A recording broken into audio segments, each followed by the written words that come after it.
It's hard to think of very many compelling heroes, or villains for that matter, in writing, especially in genres such as fantasy, sci-fi, and especially thrillers that don't have at least a little bit of steel in them. But writing tough characters is more difficult than most writers think, at least writing a tough character that comes across as an actual person. In this video, I'm going to break down the most common mistakes that writers make while trying to make their characters rough and tough. The first mistake that I see a lot of writers making is having the character signal that they are tough too much. Because, of course, the writer wants the reader to know this is a tough character. This is done especially much with side characters that are tough, that stand as an obstacle to the main character. And who are they? Well, we don't see a ton of their personality because they're a side character, but what's important is that they're a tough character. So, in order to get this across to the reader, the author has them essentially spend all of their time just doing and saying things that show how tough and mean-spirited and cold-hearted they are. But real human beings very rarely do this. Now, there are people in real life who spend all their time trying to show other people how tough they are. And these characters can be used well in your writing. But the key to remember there is that people who spend all their time trying to prove to others how tough they are usually aren't tough. And people who actually are tough usually have the self-confidence to know that they're tough and don't need to prove it to everyone else. Now, dialogue and actions can and should be used to show the tough nature of a character. But if it's obviously the character, and by extension the writer, essentially just trying to show us that they are a tough person, they usually stop coming across as all that tough and start to come across as a cardboard cutout of a human being. The second mistake that I see writers making a lot is that they assume that tough comes across with gruff and cold and mean, however you want to say it. Essentially, that a character is tough, and that it would undermine their toughness if they made jokes that weren't dry one-liners, if they showed enthusiasm, if they, God forbid, they were happy, or had an emotional reaction to something. Now, people who are tough usually will not have exaggerated emotional reactions to things, in the manner of, like, the female lead in a romance novel, who usually is a character that isn't intended to be portrayed as tough. But just because somebody is tough does not necessarily mean that they're mean or cold. And just because somebody is mean or cold does not necessarily mean that they are tough. An example of this not being done, and a tough character being written fairly well, is Peter Ash, in the Peter Ash series by Nick Petrier. Peter Ash is fairly tough overall. He served 8 years as a recon marine, somehow ends up finding himself in situations where people want to kill him over and over again just by random chance. How convenient for the plot. But he does end up falling in love and doesn't resist it because of insert unresolved trauma. I mean, he does have unresolved trauma, but that doesn't harm his ability to connect with others unless they meet him inside of a cramped building, but that's besides the point.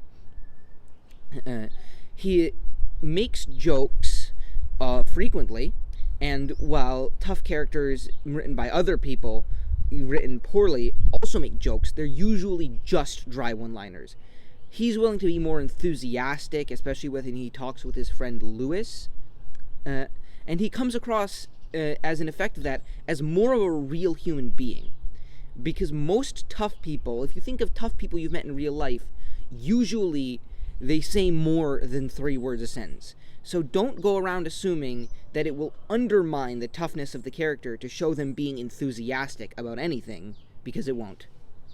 The third mistake that I see writers making with writing tough characters is showing them having absolutely no reaction to things that would get a reaction out of any reasonable person, and also having them have no distress at the thought of their own death, and no willingness to actually obey commands given to them or do things that will make them less likely to die. We've all seen the typical tough guy character. You point a gun in their face and are like, do X, Y, and Z, or I'm going to shoot you now. And they're like, nah, your mother's ugly. And then they get beaten up, and they're still talking smack to their captors, which is honestly really just a dumb thing to do. In general, when somebody's pointing a gun in your face, if you're a smart and reasonable person, then you're going to do whatever they tell you to. You're not going to talk smack about their mother.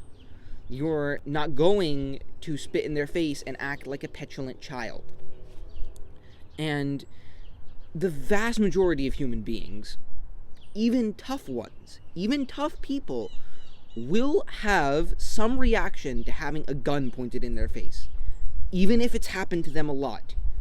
If they have enough of a mental capacity to understand that they could die very easily in that situation, they're going to have a reaction to this. The key point is that this does not mean that they are not tough. Have you, watching this video, ever met anyone in real life you thought was tough? Okay.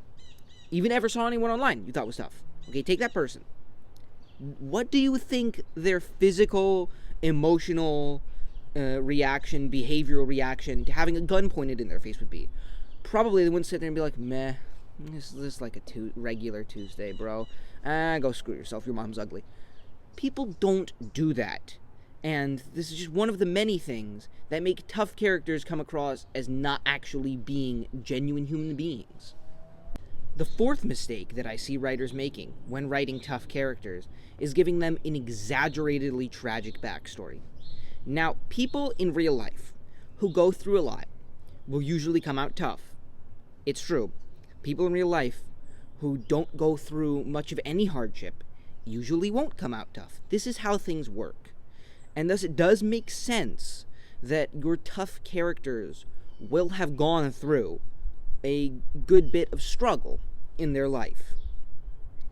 It doesn't really make sense otherwise. If anything, that would be more unrealistic than them having an exaggerated tragic backstory. And it's really the essential problem here isn't that it's unrealistic for a tough character to have a very difficult backstory, but that it's been done so many times to such a gratuitous extent that you essentially know upon reading it, okay, the author wanted me to know that this character is tough, so they gave them this backstory so that they would come across as tough. So we'll see, oh, they went through a lot, now this shows why they're so gruff and mean and don't trust anybody, which is another trope that makes them feel like not human beings. And that works as an explanation, but we know that authors do it so much and to such an extent that is unrealistic of the genuine lives of tough human beings in real life, who, like, the average tough person hasn't necessarily gone through like 3 Vietnam Wars in the course of like their first month of living. You don't need to go through hell year after year for your entire childhood in order to be tough. People who go through extreme scenarios often break instead of becoming stronger. So your tough characters should have a lot of difficulty and adversity in their backstory. That works. That is realistic. But they should not have such a gratuitous amount of tragedy throughout their life that they come across as a cliche. The fifth and final mistake that I see writers making with writing tough characters is that they make these characters very, very reliant on violence, even when they can solve a problem potentially through negotiation, through trickery, through intelligence, through simply coming to an agreement with people or circumventing the problem in a way that does not require violence. They don't even really try to do those things in most cases, even when doing that would be more effective, require less bloodshed, have a lower risk of getting the character killed, they simply jump straight into violence head on, with a often not talked about but pretty strongly implied bloodlust, which isn't congruent with real tough human beings in the real world. People who are overly violent aren't usually all that tough. There's science behind this.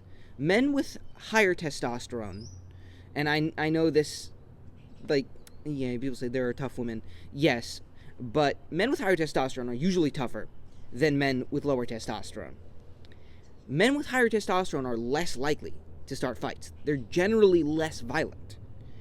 The key point, though, is that men with higher testosterone are more likely to end fights, whereas men with lower testosterone are more likely to back down the moment they're challenged.